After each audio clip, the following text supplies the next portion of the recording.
All right, 7.1 worksheet. We're going to be dealing mostly with box and whisker plots, but we're going to start with some histograms. So, looking at these. So here are the histograms for two golfers and their last 100 golf games. So looking at those, which of the two is a better golfer? And for those of you who don't know golf, points are bad. So which golfer scores better? Person one. Does everybody see that? So the range from person one goes from 61 to 85. And then the range for, move that out of the way. The range for person two goes from 64 to 112. So golfer one is better. Which person is more consistent? How would we measure that?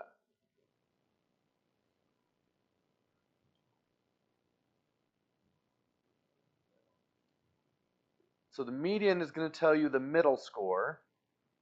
Is that going to be consistency? No. So we could look at two different factors. We could look at the standard deviation, or we could look at the range.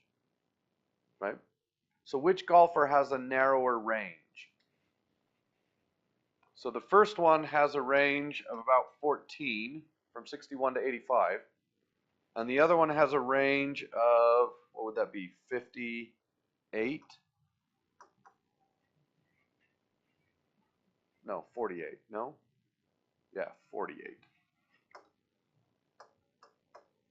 So golfer one is more consistent.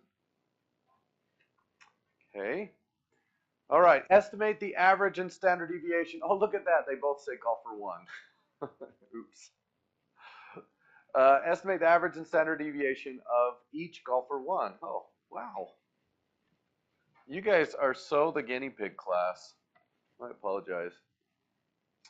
So what do you think the average would be for golfer one?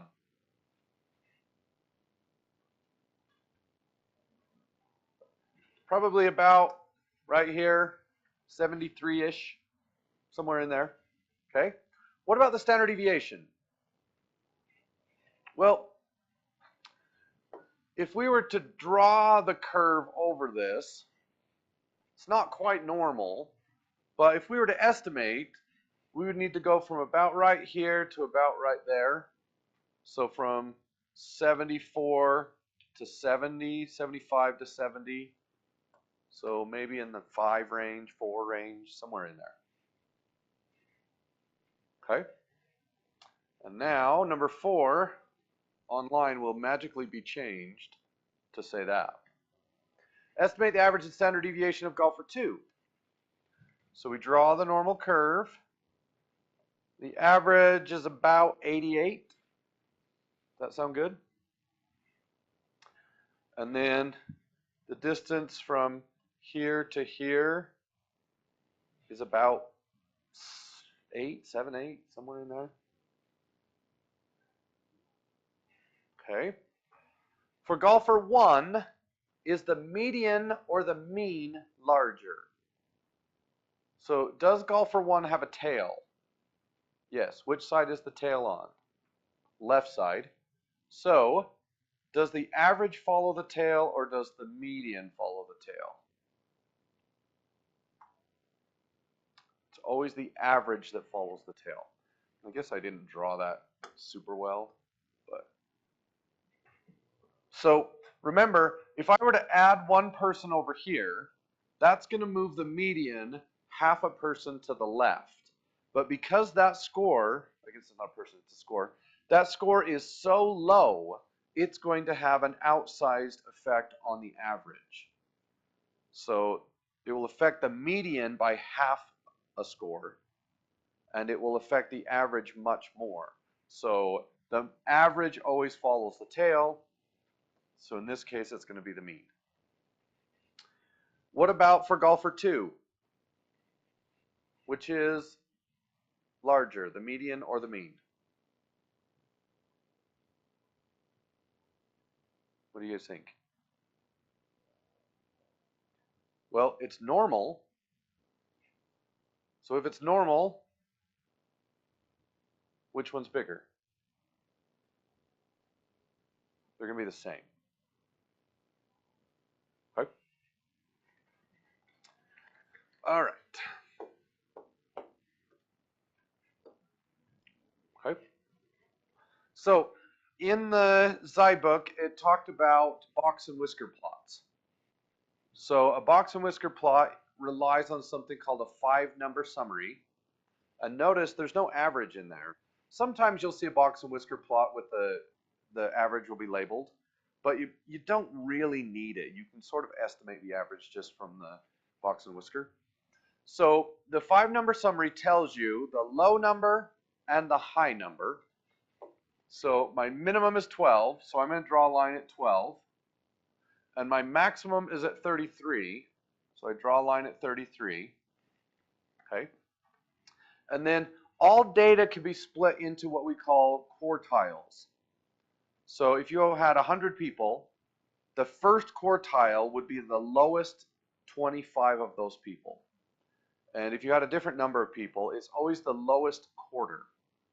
So this number Q1 tells us the end of quartile 1, and the Q1 is at 20. So I put a line at 20, and I connect the min and Q1 with just a horizontal line. Okay.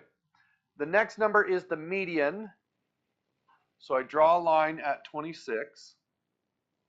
And then all of the people from Q1 to the median are the 25% to 50% people. Okay. And remember, this is the number of people in each group. It's not the size of their values, but it's the number of people in that group. And then quartile 3, which goes from the median to Q3, I'm going to draw a line at 30, and the 2 middle quartiles get the box. And then the remaining is a whisker. So the left side and the right side are called whiskers, and then you have the box in the middle.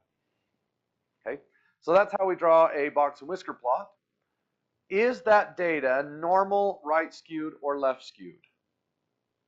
Left skewed. It has a long left tail. And what about the average?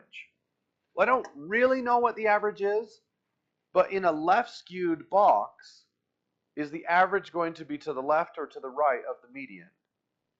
It's going to be to the left. So I could sort of estimate that the average is somewhere in there. I know it has to be to the left of the median, but the average is not part of the 5-number summary. All right, so for the rest of today, there are answers on the back, but I want you to give these a shot. So I have the box plots for the number of people that shopped at a sporting goods store during the last year by day. And then you have to answer all of those questions just looking at the box plots. And then on the back, you need to draw 3 box plots and answer all the questions. So it's a pretty simple day. Does that kind of help? Does that make more sense than the Zai book made yesterday? All right, get to work.